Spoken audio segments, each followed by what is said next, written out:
हरिओम श्रीराम अंबज्ञ नाथस्वामी सोनाली वीरा गुदाटे शिवाजीनगर पुणे उपासना केंद्र।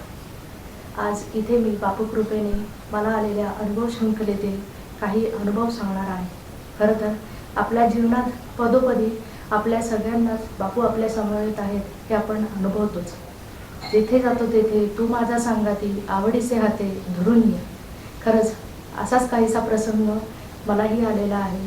आपल्या मागील 2-2.5 वर्षात कोरोना काळात बाहेर असहाय्य परिस्थिती असताना बापूंमुळे सुसहाय्य झालेला हर एक दिवस अगदी रोजचाच सुसहाय्य झालेला दिवस का तर बापूंनी आपल्यासाठी रचून ठेवलेले नाथसंगीत हे खरोखर सुंदर आहे। फक्त आपल्याला त्याला साथ देऊन आपल्याला त्याचा हात धरून आपल्या जीवनरूपी पुस्तकाचे रोजचे पान वाचायचे आहे। आणि असाच काहीसा प्रसंग मला अनुभव आलाय तो मी इथे सांगते। तो म्हणजे माझ्या धाकट्या मुलीच्या ॲडमिशनच्या वेळेस। खरं तर बापूकृपेमुळे माझ्या मोठ्या मुलीचे ॲडमिशन एका नामवंत शाळेत झालेलेच होते। आता तिथेच मला माझ्या धाकट्या मुलीचीही ॲडमिशन घ्यायची होती आणि जनरली सिबलिंग कोटा अंतर्गत माझ्या धाकट्या मुलीलाही ॲडमिशन त्याच शाळेत मिळेल आणि हे जाणून आम्ही दोघेही मी आणि माझे मिस्टर निर्धास्त झालो आणि आम्ही जो काही ॲडमिशन प्रोसेस आहे त्याच्या अंतर्गत फॉर्म वगैरे भरून योग्य ती प्रोसिजर केली आणि त्यानंतर ठरल्याप्रमाणे शाळेकडून लिस्ट डिस्क्लोज झाल्या।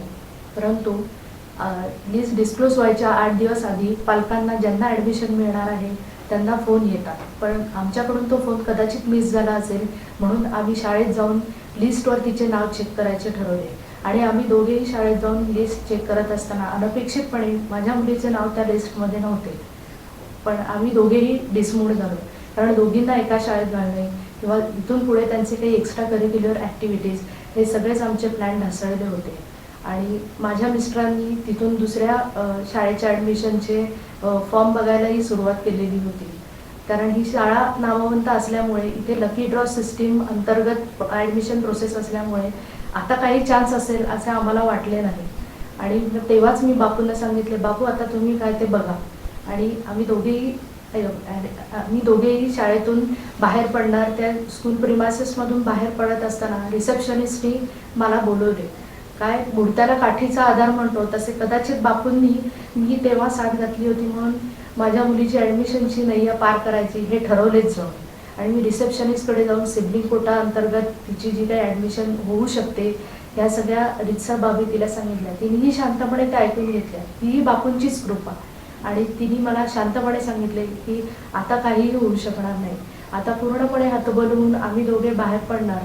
तोच तिने पुन्हा एकदा मला बोलवले, जणू काही आमच्या दोघींमध्ये काही घनिष्ठ संबंध असल्यासारखे तिने मला बोलून सांगितले की तुम्ही शिक्षण मंडळाच्या सेक्रेटरीला एक रिक्वेस्ट लेटर द्या आणि सांगा की काही होऊ शकते का।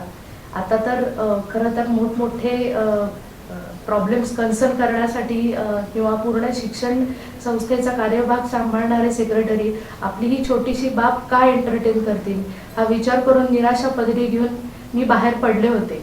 आणि खरं तर हा सगळा प्रकार झाला होता तो गुरुवारी, तो दिवस होता गुरुवार आणि 2 दिवसांनी शनिवारी केंद्राची नित्य उपासना होती। आता केंद्रातही नित्य उपासने दरम्यान स्वस्तिक्षेम विद्यामध्ये मी माझ्या लेकीच्या ॲडमिशनबद्दल बापूंना सांगितले आणि तसेच सुदीपही लावला। आणि काय जाणे अचानक पॉझिटिव्हनेस मनामध्ये आला आणि मी सोमवारी थेट रिक्वेस्ट लेटर घेऊन सेक्रेटरींच्या ऑफिसमध्ये गेले व तिथे त्यांना रितसर बाबी सांगून सिबलिंग कोटा अंतर्गत माझ्या मुलीचे ॲडमिशन का व्हायला पाहिजे हेही सांगितले व तिचे ॲडमिशन नाही झाले तर इतर सिबलिंग ॲडमिशनही कॅन्सल करावे हे बोलण्याचे धारिष्ठही कदाचित तेव्हा बापूंनीच दिले होते। आणि हे सगळे सूत्र बदल आपण जे म्हणतो आपण एक पाऊल उचलायची तयारी दाखवल्यावर बापू आपला पाठीराखा होऊन आपले ते कार्य पूर्णत्वास नेतच असतो, हाच काय तो बदल। आणि खरंच मला 3 दिवसांनी गुरुवारी शाळेतून फोन आला की तुम्ही तुमच्या मुलीची ॲडमिशन घ्यायला या। खरंच अशक्य ते शक्य कसं होतं हे त्या दिवशी मला अनुभव आला आणि कदाचित तेव्हा अंबज्ञ म्हणायचं राहून गेलं असेल तर आज पुनश्च अंबज्ञ म्हणते बापूराया राह। आणि शेवटी एवढंच म्हणू इच्छिते, राह जिंदगी के चलते चलते थम न जाए पैर कभी, राह जिंदगी की चलते चलते थम न जाए पैर कभी, हमराह तुम ही बनना बेशक बापू, हमराह तुम ही बनना, यही तमन्ना थी दिल में अब आरज़ू बन जाए। हरिओम श्रीराम अंबज्ञ नाथस्वामी।